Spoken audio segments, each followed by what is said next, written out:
Everybody to the technically fourth road to residency, but we've had a few bonus things in between. So I think we're something like six, but we are talking about rank lists and how you choose programs and how you develop your rank lists and kind of all those post-interview points of discussion. So for those of you who I have not met before, I'm Ashlee Bolger. I'm going to serve as the moderator again this evening.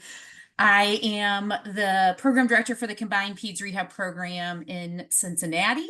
And I am joined by a myriad of amazing program directors this time. So in the order that they are on my screen, I'm going to let them introduce themselves. So Dr. Friedlander. Good evening, everyone. I'm Tracy Friedlander, and I'm the residency program director for Johns Hopkins. Awesome. Dr. Lamm. Hey everyone, I'm Dr. Adam Lamm. I'm the program director at Mary Free Bed in Grand Rapids, Michigan. And Dr. Evans is next on my screen. Good evening, John Evans, program director at Mayo Clinic, Florida. Awesome. And then Dr. Sauter. Hi, good evening. I'm Carley Sauter from Medical College of Wisconsin. I'm not actually a program director, but I do a large amount of medical student advising in PM&R among other specialties, and I advise within our department as well.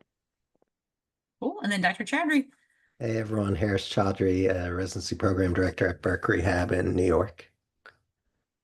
Awesome.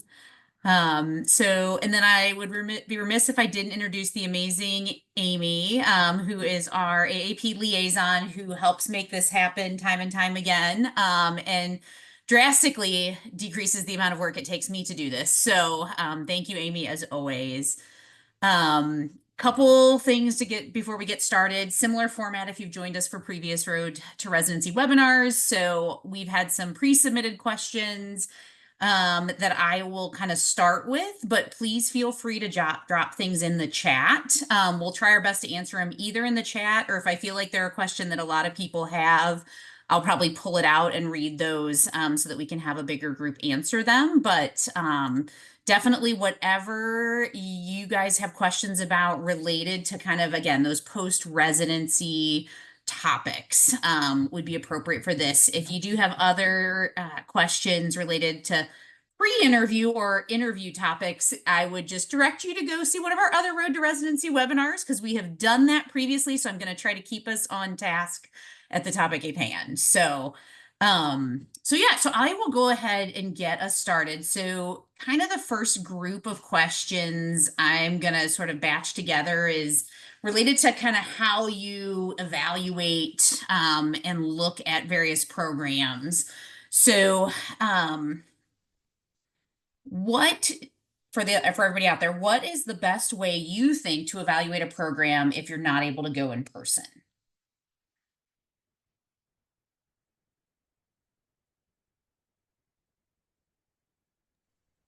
I can take the first stab at it, I guess. That's a fairly difficult question because it's going to be different person to person, and programs change over the course of when you match to when you end up there. But I think if you look at a bit of like historically where they've matched people to, probably gives you an idea of what kind of support and program it might be.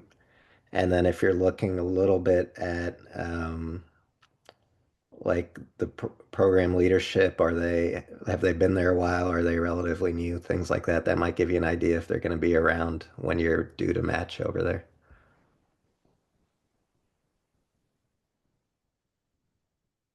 I think talking to the residents that are currently in the program is probably going to give you the best sense of the types of people that end up there and the things that they are excited about, or what their career goals are, and how that aligns with you and your personality. And because we always talk about this like fit. And usually people are attracted to a program because of the culture and the supportiveness and the group that's there. And so if you feel like you're really connecting with the group of residents, then it's probably a good sign that that's kind of the right vibe for you.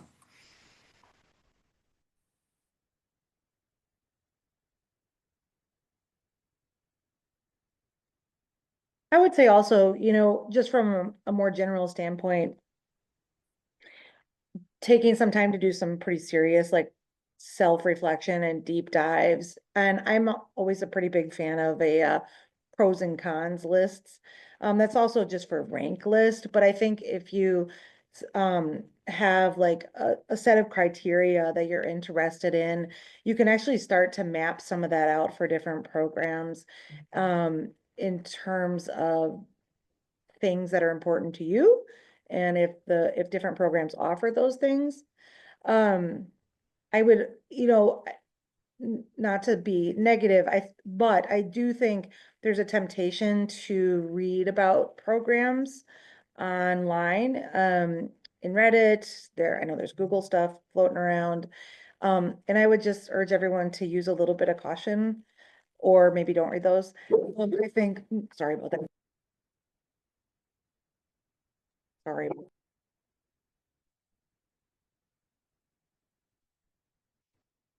Anyone else have any other thoughts or? I think that location's a pretty big factor in people's decisions on where to.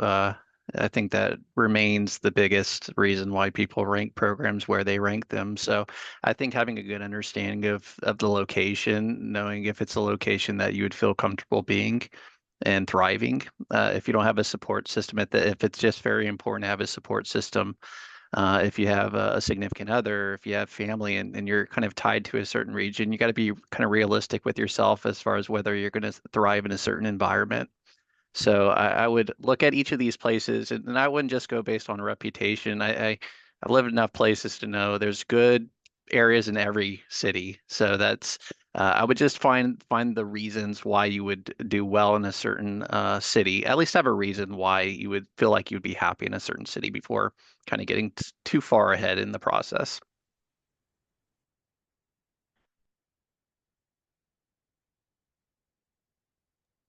Yeah, I would absolutely Okay. second Oh, that. go ahead. Sorry. Yeah, I would absolutely second that. I think sometimes too, if you have a little bit of ability to, not every program you can do this, but if you take kind of a long weekend, if it's a city that you haven't been in or haven't spent a lot of time in, kind of going and sometimes visiting the places, making a road trip where feasible, sometimes can be really helpful. But I think to Dr. Evans' point, there's good and bad about every city. I say that as a program in a city that has a HBO Max show about the police department in it, right? And so there's good and bad about everywhere. And so I think just trying to explore that a little bit is I would second for sure. I apologize for that interruption. I thought that was handled and it was not. Um, I just wanted to, my last thought on that was just to say, I think, just to exercise caution on things that are maybe unofficial. Obviously, people love, there's a lot of good information online that is official from programs, but I see a lot of students that really it's hard not to read some of the things that are online, but use a lot of caution with that, like anything, including restaurant reviews and other things. I think there's probably quite a lot of misinformation floating around from, variety of sources. And so I think while online is good from official sources, just using a little bit of caution, as you are, consuming some of the information that you see online, unofficial information. So next question is, how do you know if a program is truly serious about their wellness initiatives, support for residents, etc.? Is there a way you guys feel like that people can ask about it, or, the inside scoop to really know?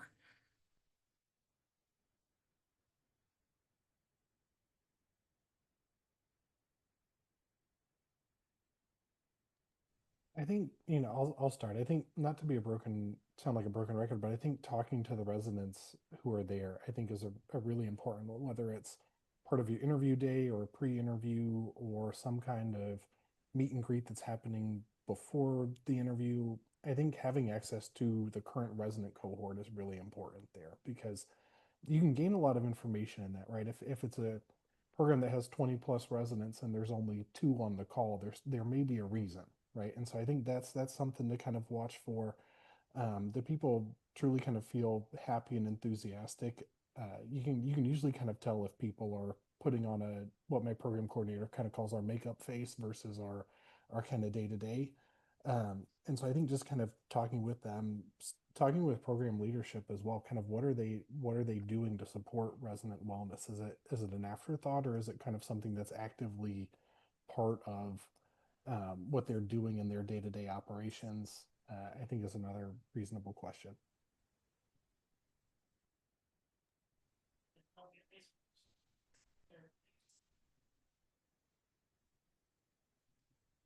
Okay, I'm going to pull in one from the chat because I think this is a great question that kind of goes alongside with the couple questions we've already answered. So for programs that seem to be using more standardized questions for their interview days, how do you go about assessing culture vibes when you're really not getting that personality vibe to shine through from your interviewer's side? Anybody have? I think most programs offer, or if they have not already done some sort of like meet and greet with the residents, and oftentimes they'll do something else closer to specifically for interviewed applicants, to talk to the residents, typically without faculty there, so you can maybe get a little bit more of an honest perspective, positive and negative, and I have no doubt that they will share both of those sides with you. So that's probably your best bet, because I do think that the interviews, especially when it's faculty who are interviewing you, are intended to really sort of elicit a certain sense of who you are, and also so you get to know faculty, but the relationship, um, um, it may not be always the faculty members that are working with you directly when you're in the residency. We try and gather as many people as possible to get these interviews completed. So I feel like that's probably your best bet. But I also say that like many programs will, invite you to reach out outside of the interview experience. We recognize it's very hard to get a total sense of things, all of your questions answered in however, many hours your interview experience is. And it's also like an information dump a lot of the times. So like it may take you some time to process. And so don't hesitate to reach out, and we can, offer you additional information, opportunities to talk to people that isn't necessarily a formal interview experience.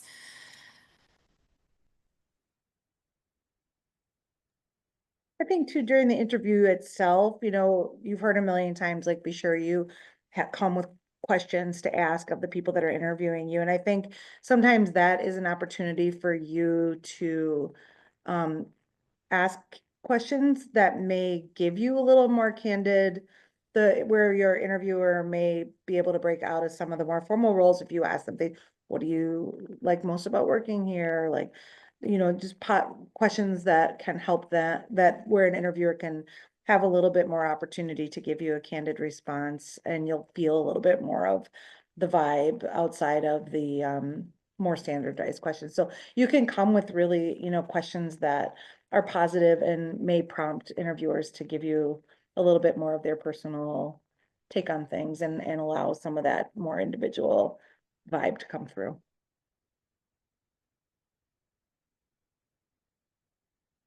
I think too, oh, go ahead. I was just going to say, I think too, just to recognize that like everybody else, your interviewers have different styles, and some may be a little more open and willing to show their personality, and some kind of view it as a more formal setting, and they may not, you may not know at all what their personality stands like. And I would just say, like, I think it is what it is, and maybe don't take a lot of clout in that, because even across our program, I think we all that interview have very different approaches from like a vibe standpoint. I don't know what other word to use from that, but like, I tend to be a little more fluffy and I deviate and stuff, but I know that I am not in the majority in my program that do things like that. So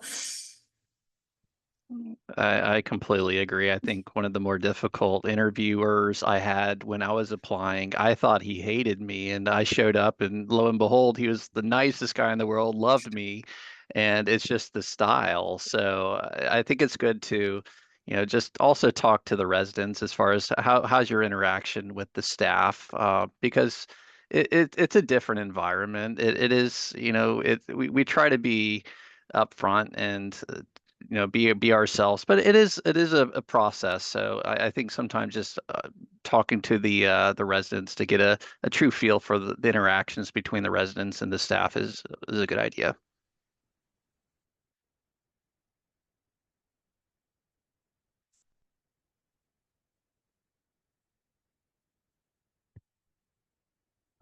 Okay. Let's see. I'm trying to look through my list to see what might be a good one. Let's go. Our second looks okay. Are there any specific rules that students or programs need to follow?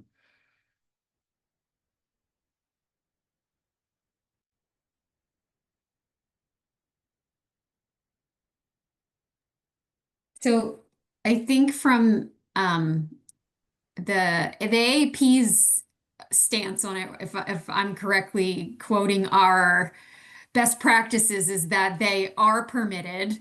Um, and from there, though, there may be some institution level restrictions on how they can happen. So every program, especially if they're affiliated with a hospital system, which most are, or an academic center, may have something that says what they need to do. So, for example, at Johns Hopkins, we are allowed to offer a second look.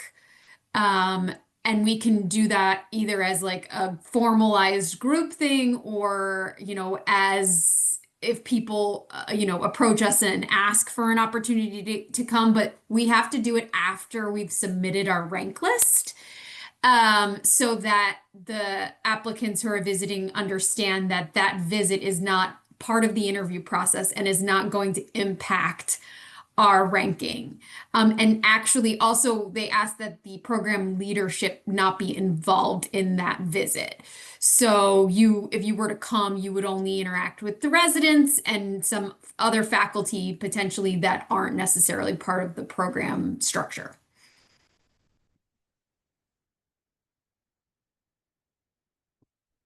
Yeah, and I think the official verbiage for the AAP stance is really just exactly that. We're just trying to minimize those that might be able to afford 1 million-second looks and, putting them at an advantage. So just trying to keep the playing field equal.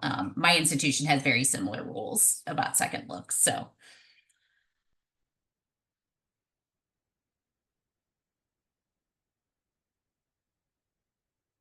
okay. What qualities or behaviors make an applicant especially memorable to the team after the interview day? That's a really good question.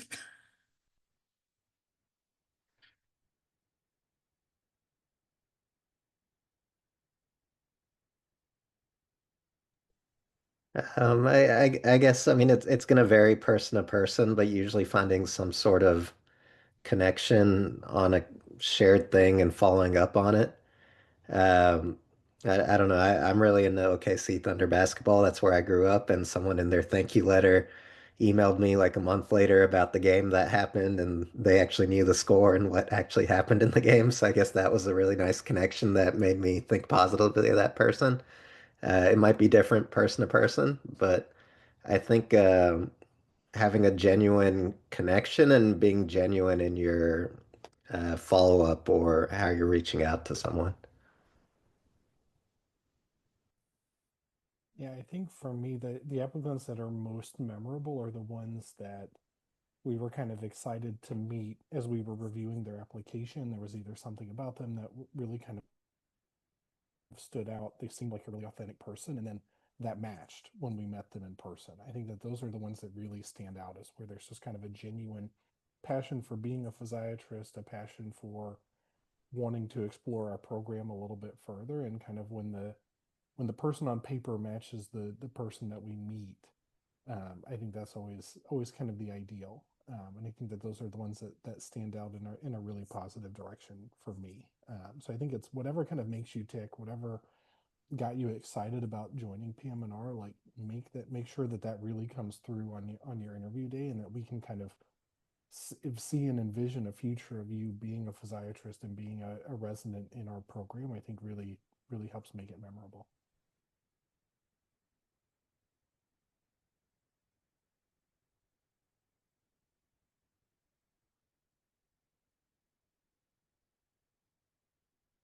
I take this a slightly different direction and just say that like being organized and knowing where you're supposed to be and what you're supposed to do and not waiting until the last minute can go the other way. So it may not make you memorable and standing out, but if it doesn't go well and it's clear that all the other applicants got the same exact information but knew exactly what to do, that can make you stand out in a negative way. And I would also just say being, cordial and nice, or however you want to phrase it, to the program coordinators. They are, for most of us, the heart of our program. So don't double cross them. We will find out and we don't like it. The last thing it's kind of like two things. I think, kind of to summarize, like the thing that often makes a applicant stand out is sort of a high level of emotional intelligence. So both what Dr. Sauter already kind of mentioned, a high level of self-awareness, but also an ability to sort of connect to the energy of the person who's asking you questions. And so part of that is sort of an active listening and making sure that when you answer the question, you're actually answering the question that's being asked, as opposed to sort of presenting sort of pre-formulated concepts that you have in your mind. Of course, you want your medical school and your life experiences to inform the answers towards the questions, but it needs to be somewhat, thought about in the context of what's actually being asked of you at that moment. And even if that means that you take a moment to sort of reflect before you speak, that won't be looked upon badly. It's worse if you kind of just say something that sounds like it was rehearsed and has nothing to do with what was really asked. So those kinds of two things will either serve you well or not serve you well, depending upon which way you approach it. 100% echo that. Okay, we're going to transition into more of like rank list questions because there was definitely a handful of those. So kind of a very general question, but what is the best strategy to create a rank list to get the best possible match via the NRMP match algorithm?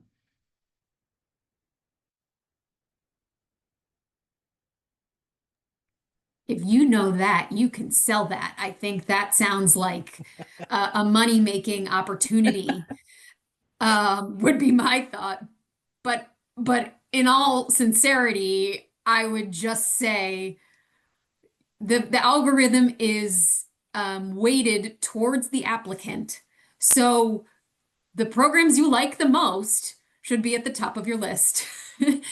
And oftentimes that fact that you like them the most will be evident to the program, and however you want to communicate that to them, and that will hopefully line up accordingly. But that's really how it rolls. So, is it perfect?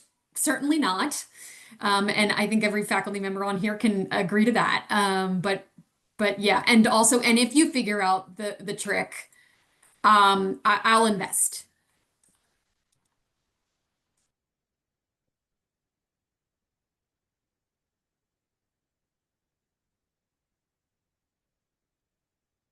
Okay, what advice would you give to students on how to create their rank list? Like, how do you weigh different aspects of programs? Like, if you're advising a student and they're like, I don't even know where to start. What do I do? I've done all these interviews. What do I do?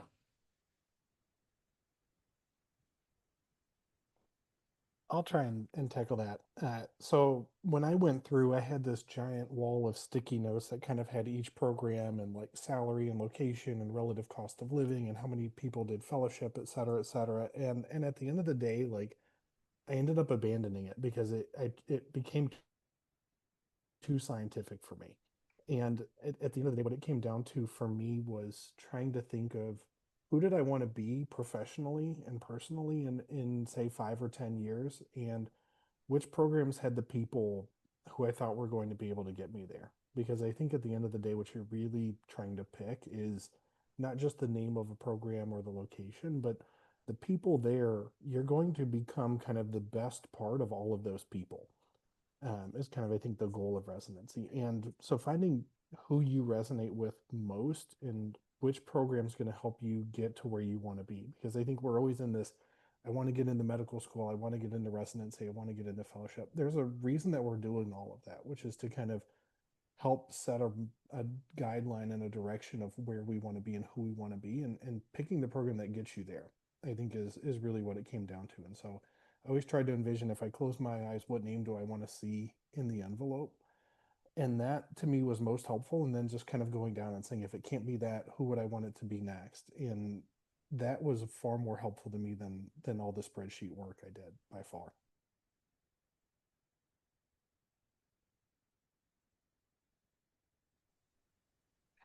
I'll also add that even though you have to number them one through whatever, the reality is there may be like 5, 10 programs that you'd be happy at all of them. I mean, we all in reality we're required to have certain amount of things in common. And also as a specialty, I feel like there is a personality that kind of is what we are, and you're going to feel that in a lot of places. And so that's good. That means there's more than one place that's perfect for you, and you will be successful. Even if it didn't match up to the exact number one.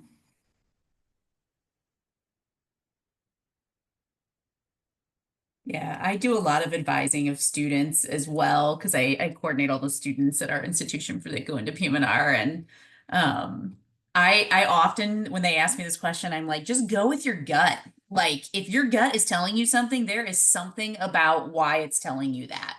And it might be positive and it might be negative, who knows? But like, it may not be the top program, but maybe you just felt right at home there for whatever reason you felt right at home with. And that's where you're going to thrive and be happy at for the next, 3 to 4 years. And I think, trying to force yourself into, whatever the saying is, a round peg in a square hole or whatever it is, like I think that you get in trouble that way because you're looking at things that probably, don't matter as much. And if you're not happy, it's a miserable 4 years, I would just say that. So, I think I've heard lots of students over the years tell me, like, I kind of knew whether you were in person or you were virtual, like, I kind of knew within the first 15 minutes, like, there was some sort of like gestalt vibe that you're like, these are not my people. And that's okay. Like, it's all about, where everybody's going to thrive.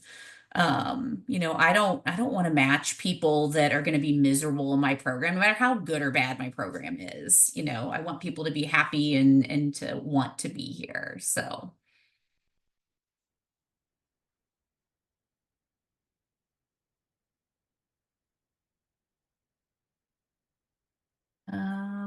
okay. One of the questions that got submitted is pretty specific, but I'm going to ask it. So, how much does class rank or board scores matter for programs when creating a rank list?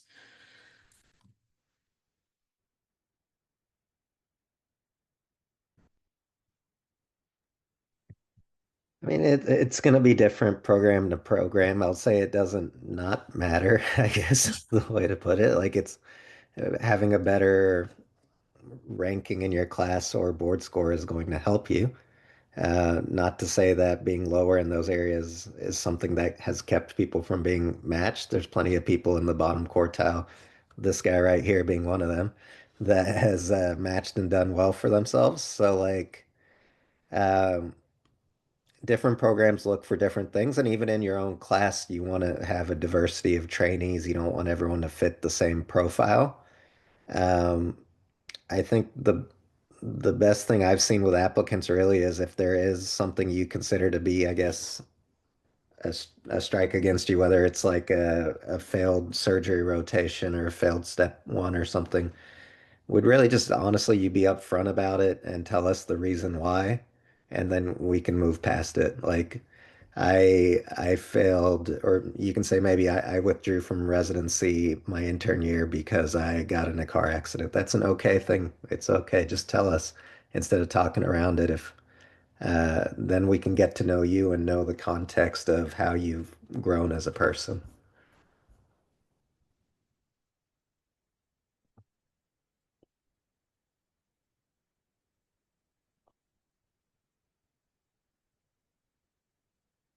Anybody else have anything to add about factors when they're doing rank lists?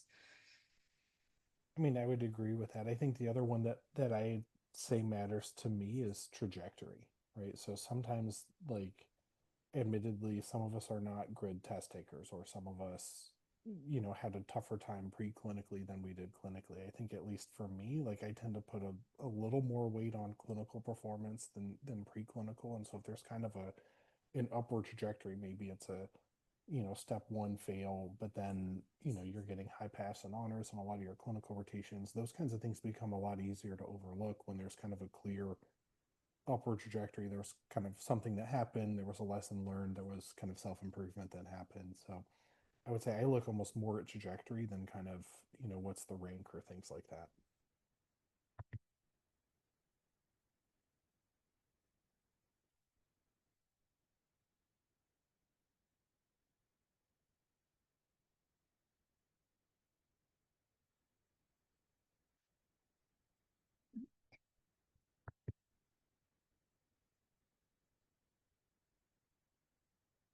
Okay, let's see. We have a lot of questions about letters of intent, letters of interest. So I'm gonna kind of move us into that category. But one of the questions that was posed was, what is the timeline that is appropriate to send a letter of intent? And they may have meant interest, but if you haven't been given an interview to a program that you have signaled.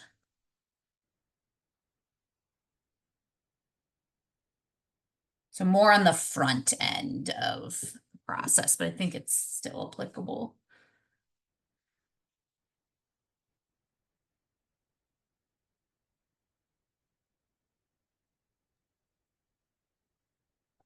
I would maybe say earlier is better because I think once the interview invites go out, like we're supposed to be as transparent as possible once we've sent those out. And I think once the spots are offered, we're not supposed to go beyond the number of spots that we actually have available. And so like if you feel like that is something that you want to make extra clear, although that's also the point of the program signal, which is hopefully to your benefit, but yeah, maybe a little bit sooner, because I think once those invitations are sent, there may not be a whole lot of wiggle room. I would echo that, and I would think, making sure that you've researched, looked at wherever people are, programs post their, transparency statements is sort of what we're calling them in various places. But a lot of those transparency statements have a timeline, not all, but like many will say, like, we are not releasing interviews until X date. So I wouldn't go crazy far in advance of that, because then I think, if the program has released that and posted it and all this other stuff, then I think, I don't know. I'm like, we told you we weren't going to release it. So, I don't know. I feel like we just get flooded with emails too at this stage in the game. And so it's really hard to know what to do with them as program directors.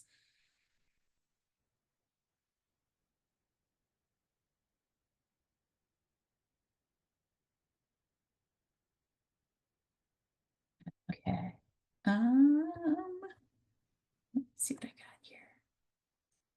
So a lot of people are asking slightly, this is probably a similar question. Is it meaningful to send a letter of interest So kind of asking for interviews if I have some updates, such as research or step 3 scores. And then they also asked what was good timing, which I think we already kind of talked about. But how do people view kind of those updates after the application was submitted?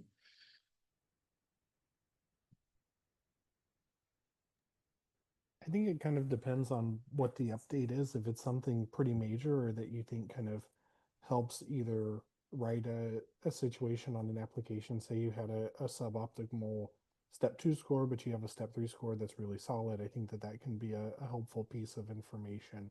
I think the timing of it's really challenging. I think the one place where it could play a role is, say, if you're on a wait list for a program and you have some kind of key update, you got a poster accepted at a conference or a new publication come through. I think that those are things that can help move people on a wait list.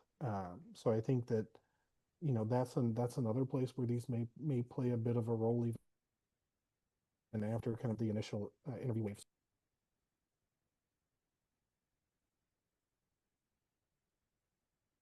Anybody else have thoughts?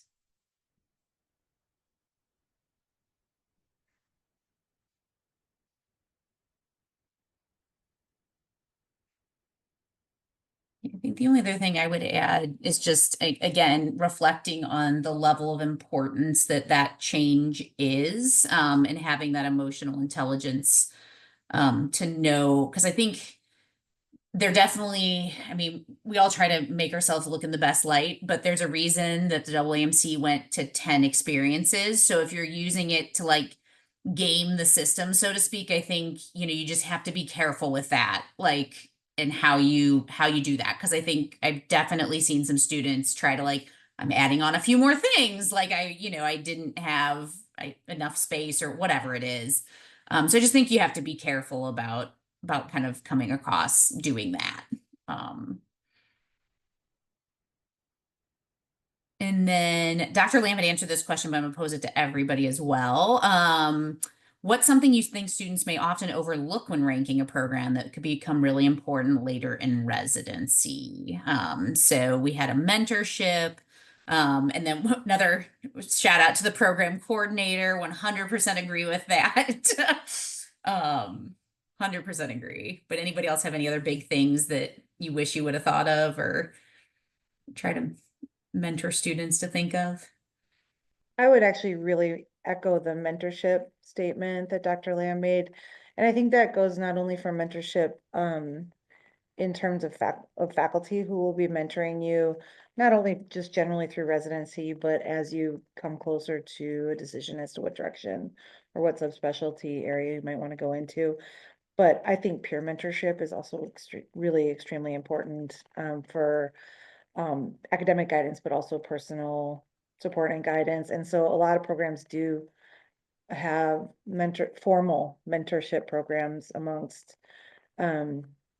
peers as well as faculty mentors. And I think that's something that you can ask about. I think probably programs will like to tell you about it, but I think asking kind of about what that really looks like and can be really valuable. I think the mentorship is a huge piece of this that I think a lot of students don't. It's just not necessarily on your radar as a student, the importance of that. So I would definitely echo that. And I think to build off of that, if you have an idea of whether it's like this, I want a certain subspecialty fellowship, or even just like, I think I want to do academic medicine in some way, shape, or form, or be involved with, organizations, the national organizations in PM&R, I think trying to tease out like what faculty there are doing those kind of things, because I think that can be really helpful as well. I was not cool enough to do that when I was interviewing, but I think that's one of the biggest things that I've gotten from my mentors is just kind of my pathway in academics. So, but I don't know that I even knew that at the time. But if you do know that, certainly would be helpful.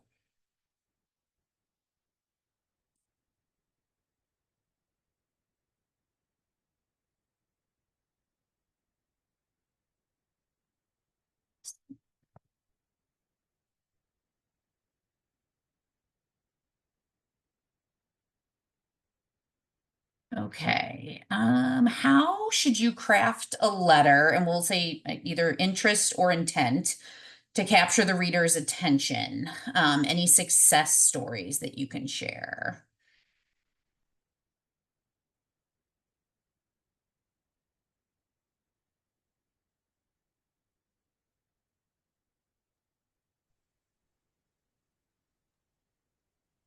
I I feel like it's useful in sort of jogging our memory of who people are. So if there's something that you connected to speaking to someone about, bringing that up in that letter can be helpful, even if it wasn't like the program director or program coordinator that you had spoken to, but say I spoke to such and such a person and we really connected about this particular topic or their research in this or their clinical work in this, and it shows that you were invested and that you took something away from it, and that and it'll sort of build a bridge in the mind of the director or whomever's part of the rank list committee, to you know solidify your interest and why. That having been said, um, I don't know that we have to be careful with the letters that we receive, because we're hopeful that everybody's sending us a letter and that they're honest about where a program falls in their interest. As a program, we're not allowed to communicate any sort of guarantees or confirmations based upon the rules of the match. Um, but but we also don't really know for sure. And so, a little bit of a grain of salt is taken into consideration. But it's something to sort of remind us who you are. I think that's more the value of the letter than anything else. Not only to sort of reinforce your interest in the program.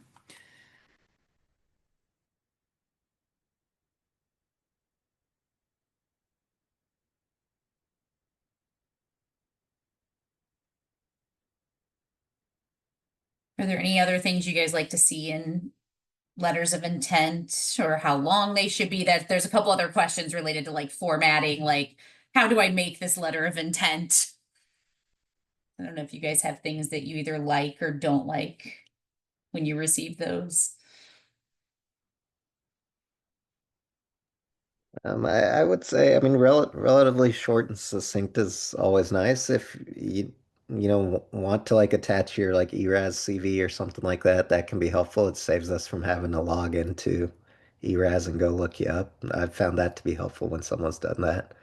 It makes it easily accessible to see everything about you.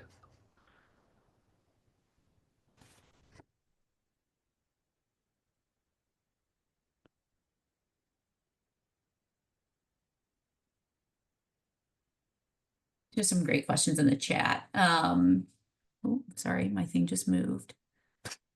If we did not receive an interview in the first wave, how much weight should we give? Wait, hold on. But we did receive one in a later wave.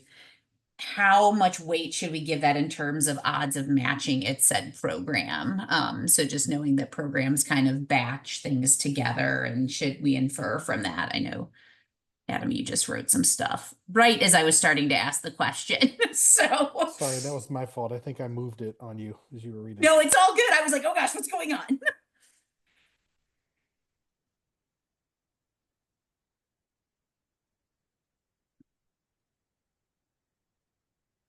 I would agree with what you said, though. I think there's lots of reasons that people do them in batches, some of which have nothing to do about anything rational necessarily. Yeah, I can elaborate a little bit more. It's actually the reason that we moved to we sent all at once this year. We haven't normally done that, but I wanted to kind of eliminate any of this kind of worrying about first wave versus second wave, because there really isn't necessarily a rhyme or reason, at least when I've done it in the past. I think sometimes it's people that you kind of know that you were planning to interview, that it's okay, we'll kind of get our first interview dates filled because my my coordinator always really wants to make sure that those first ones where there's not a lot of turnaround are filled. So that's kind of what we've done in the past. But then we kind of heard that, there's a worry of if I'm not in wave one, do I even have a chance? And so we figured this year we just kind of do it all at once. It's a lot more work and it makes for a lot busier weekends. But my hope was that kind of helps on the applicant side.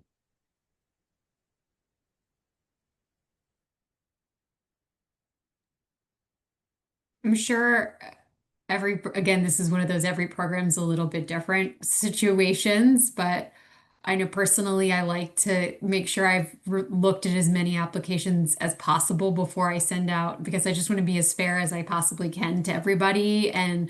Um, and if I'm always worried, I'm like, oh, if I send out a first batch and then all of a sudden I find all of these other great applicants in the next batch and then I don't have enough spots and I don't want to put myself or our program in that position. So really we do try and send them all out simultaneously just to avoid any confusion and also the applicants know that we've sent it out, that's who we've invited, and that we do our best to try and also send appreciation messages for applying at some point after that so that you know that those interview spots are already full.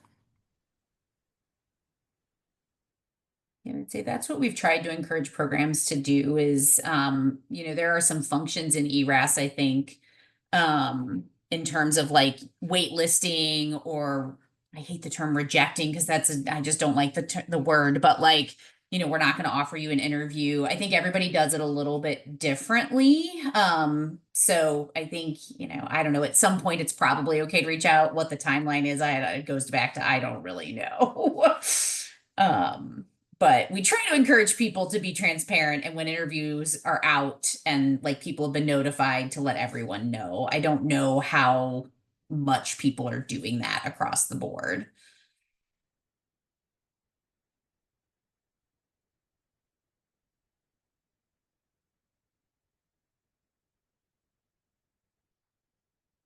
I'm just scrolling through here. Okay, I think that is it.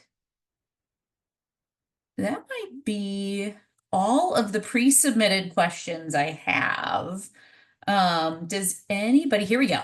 I was like, does anybody have anything else? Because we have a few extra minutes. So is it viewed positively when applicants express strong interest in a program, such as saying it's their top choice, or it's better to let that be reflected through our application and follow-up communication? That's a really good question.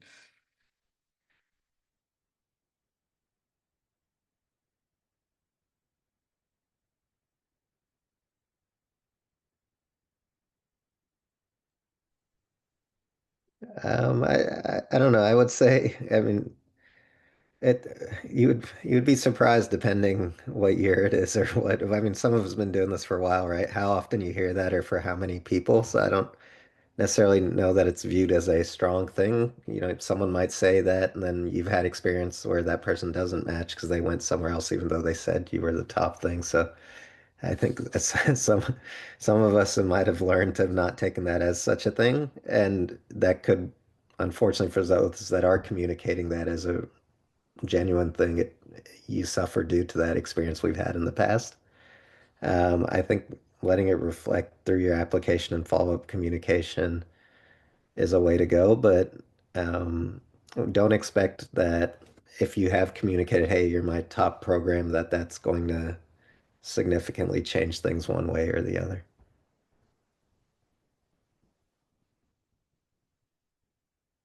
Yeah, I would echo that because kind of the same way that the rank lists for applicants is you should pick your programs in your favorite order and top order. Programs should be doing the same. And so there is something to be said if you have an applicant who seems really enthusiastic about your program, you feel more likely that person would be happy in your program, obviously, but there may still be candidates that for any reason the program director there might be more interested in somebody else. And so I don't know that it necessarily moves people along direction. I think it's one of these that like it's not it's I can't imagine a scenario in which sending a letter like that hurts you unless you send a top choice email to 4 or 5 programs type of thing. But I think if you send one to your number one, at worst it doesn't move your application at all.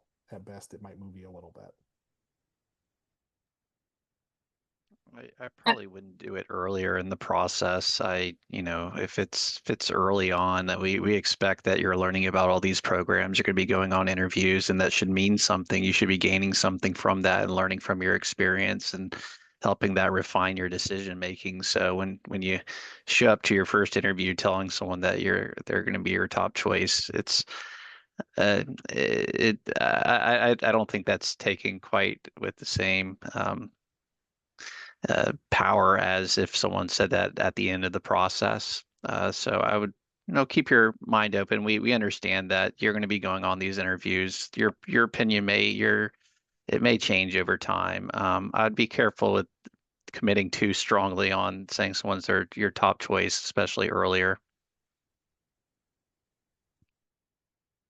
I was just gonna say this wasn't the question that was asked, which is the opposite of what I told you to do on interviews. So don't do what I say, not what I do. But I wanted to just say that in terms of response from the programs, if you send any of these letters, that again, you may get either no response or a very generic response back because of those limitations in the way that we're allowed to communicate to you. And also, or if there may be like a delay. Just know that we get a lot of emails, and sometimes they get buried quickly, and that not responding does not mean that we don't care. It's just that we either, missed them or didn't get a chance to get back to you right away. Or maybe the policy is the program is, they don't reply to any of these emails because they don't want to get themselves into muddy waters with the match. So try not to take any of that too personally.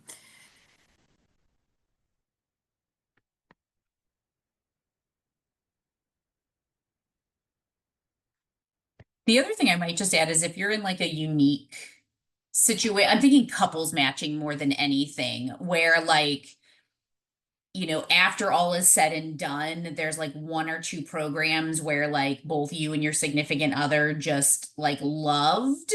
I sometimes find that to be helpful just because it's such a unique situation. And when I'm working with somebody who's couples matching, it's always like, ooh, like, are they really going to come here because, I had to beg the other program to give their significant other an interview, and you just never know. So I don't know. I feel like that can be sometimes helpful.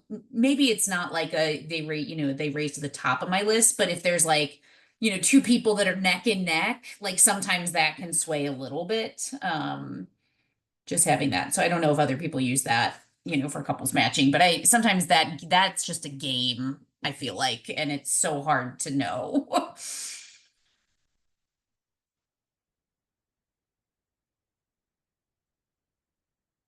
Okay, some other questions in here. I don't know how I would answer this. On average, how much time do PD's reviewers spend looking at an application?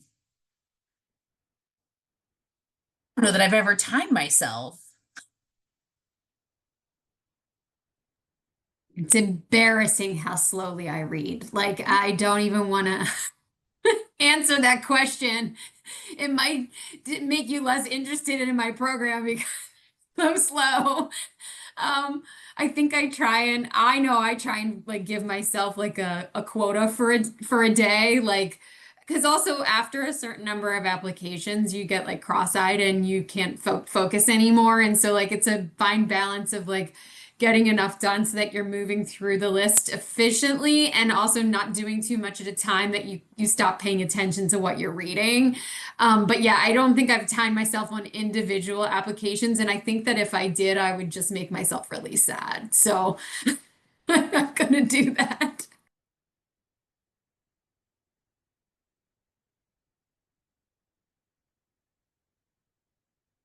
I think this is a great question that we should reiterate. I've heard from some people it may make sense to have your number one program be the program you think you are most likely to match at, aka your safe program, in order to increase your overall odds of matching. Is this accurate? Do you have the same odds of matching if you place this program at, say, number 5?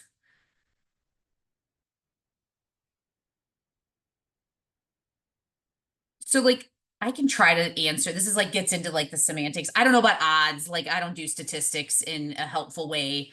But like basically what happens in the algorithm is the way I think about it at least is that it looks at your rank list as the applicant and it basically looks at number one and it says, did you meet, if that school has 5 spots, were you in those first 5 applicants? And it's always going to default to you. And so like, it's not necessarily giving you an increased odds of matching. I mean, I guess if you're worried about like the number that you match at, like if you really want to match at your number 1 ranked program, then yes, I guess you should do this. Because you're maybe more likely, I guess. But like, if that's not your favorite program, it shouldn't matter because it's always going to default back to the applicant. I don't know if anybody else has a different way to phrase that or a way that they Yeah, talk about that. Yeah, I'll jump in on that. So there's a really good YouTube video that the Match put out that kind of tries to explain the algorithm because it is super complicated. I think it ended up resulting in a Nobel Prize at one point. So it's super complicated, but it always favors the applicant. And so you can only disadvantage yourself by putting a quote safe program higher if there was somewhere else you would rather go instead. So you should always kind of shoot your shot. Whatever your top program that you want to go to is, put that as number 1 because if you can get there and your rank list matches up with mine and that's your number 1, you'll be here. If for some reason it doesn't, it'll go to your number 2, which could be your safe program or whatever. It will put you at the absolute best program on your list that you could go to. And so you're not at any advantage by putting a safer program higher unless your safe program is the one that you wanted to go to for some reason. But don't sell yourself short on a rank list, right? If you got an interview at that place, you're being considered. You've got a chip in a seat, so to speak, right? So you should shoot your shot.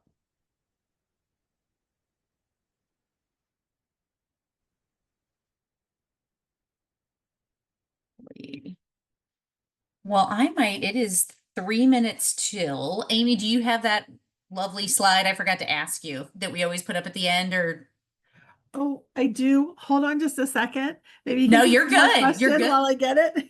No, you're good. I was like, does anybody have one more question? Oh, does it matter when you interview earlier or later in the season? Let's do that while Amy's pulling the QR code. Tracy's going, no, I don't think so either. Yeah.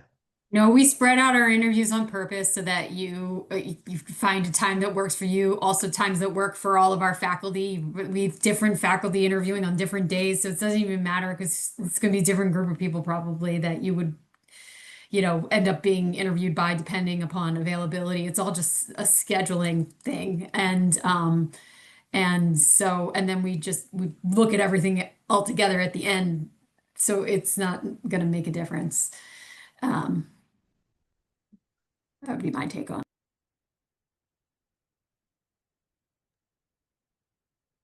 I agree. All right, I'm ready to go. Great. Cool. So Amy is going to put up a quick survey. I just want to say thank you to all of our faculty who donated their time tonight and answered all of their questions. Thank you guys for coming as well. Oh, this is not the IMG, but you can still, I think, use the QR code. That's all good. Right, Amy? We can still use the same QR code? Maybe? Maybe Yes, not? it is actually for tonight. I just Perfect. have to change the title. All good. I just wanted to make sure. Ugh, But It did so what good we up have- until the last one. I know it's all good, Amy. You're amazing. Don't worry about it. But what we are doing this year, just to be good practitioners of feedback and whatnot, is we'd love to hear your thoughts on the webinar. We're trying to get some more feedback to know what was helpful, maybe what could have gone better. So if you do have a few extra minutes and we'd appreciate you giving us some feedback. It's very, very short, but hopefully to allow us to get some data-driven changes for the following years. But with that, I will wrap us up and just say thanks again to everybody. And certainly don't hesitate to reach out to any of us if you need anything. But best of luck for those of you who are 4th years over the next couple weeks to months. Okay. Bye, everyone. Good luck. Thanks, everyone. Good luck. Good luck.